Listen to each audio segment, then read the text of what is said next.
It's nearly middle of the year, the time I'm looking forward to the mid-year reset.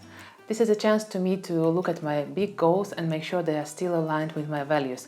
And also, that's a nice feeling of a fresh start. I hope you find this video inspiring, and let's get into it. I start by offloading as much information from my head to the paper as possible, or actually electronic notes. This helps to keep my mind clear and fresh before I start planning for the rest of the year. I put down all the thoughts that are floating in my mind, and usually I'm looking at what did I have to do, what would I like to do, what do I need to do, and so on, something that comes back to my mind very often.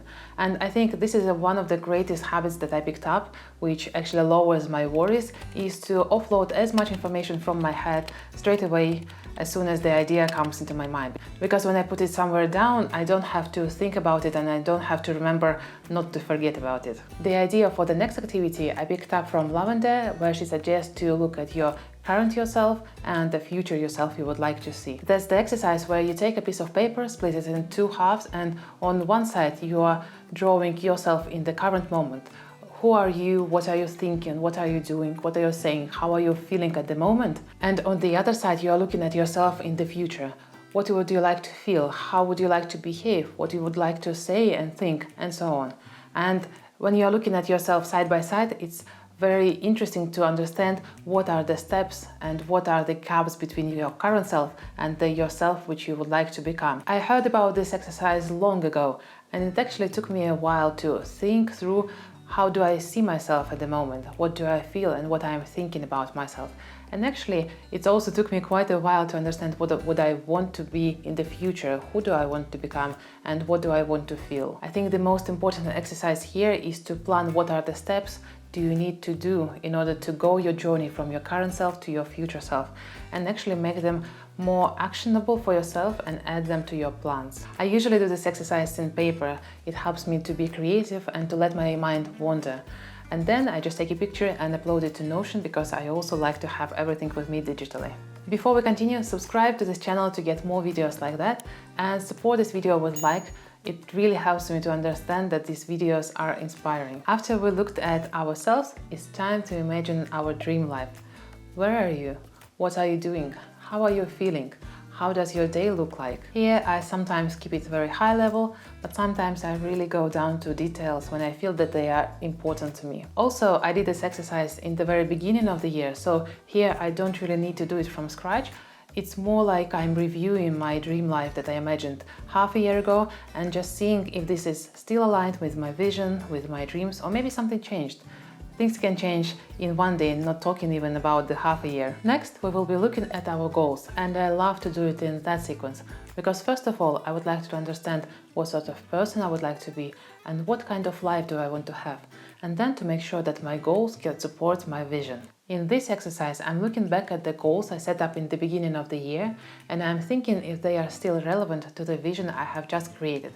And sometimes I leave the goals as they are, but most of the times I have to either adjust them or maybe remove some of them, because I feel that it's better to have less goals but to focus on them, rather than having a lot of goals that don't motivate me to wake up in the morning. When I finish working with my goals, I get very excited but also a little bit scared, because usually a new goal is a step to unknown. And here I would like to remove as many obstacles as I can beforehand and work with my fears. So the next step is working with my fears. And here I have a table when on one side I name my fear, and on the other side I'm trying to figure out what can I do with it, what are my actions, and maybe this fear is actually not true. And this table helps a lot, because first of all, when I name a fear, it doesn't sound as scary as when I hear it in my head. And also when it's already on the paper or electronic device, it doesn't come to my head very often because I already formulated it. For example, while thinking about starting a YouTube channel, I was worried what other people would think about me. And then when I put it down, I started thinking, first of all, is it true? And secondly, what can I do about it? And first of all, most of the people are really thinking about their own life because it's something that's happening to them at the moment. Secondly, if they think something bad about me, it won't really stop me from doing the things that I would like to do and I love doing. And the third thing is actually when some of my friends or the people I know start something new and interesting, the only thing I'm thinking about is to cheer them up and to support them, because starting something new is really exciting and interesting journey. This exercise of verbalizing my fears and actually thinking about them and thinking what can I do about them helps a lot with lowering my level of worriness and actually helps me to go to my goals much smoother and more enjoyable way. And as the next step in my mid-year reset, I ask myself a question: what am I excited about in the upcoming half a year?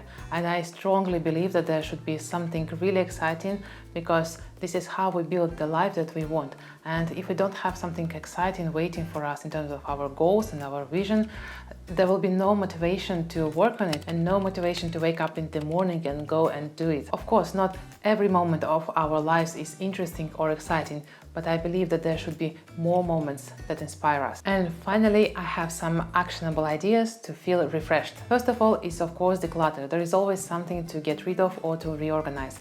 And secondly is to deep clean at least one area. Then is digital declutter. Something that I try to do regularly is to back up my phone photos and videos, to make sure I sort the screenshots that I'm doing so often. Next is to go through my notes and ideas and make sure I transfer them either to my daily plan or to my monthly planning. Next is to clear my desktop, because I usually save a lot of things there, and also clear my bookmarks bar, because I often find that some of the information I save is not relevant anymore. And finally, try to do a digital detox and spend at least one day or maybe at least half of the day without mobile phone and without looking at it. And finally, relax and do something that fills you with energy. For some people it can be meeting with friends or watching a movie or walking, drawing, or something that you really enjoy. Thank you so much for joining to this video. I hope you found it inspiring, and I will see you in the next one. Bye!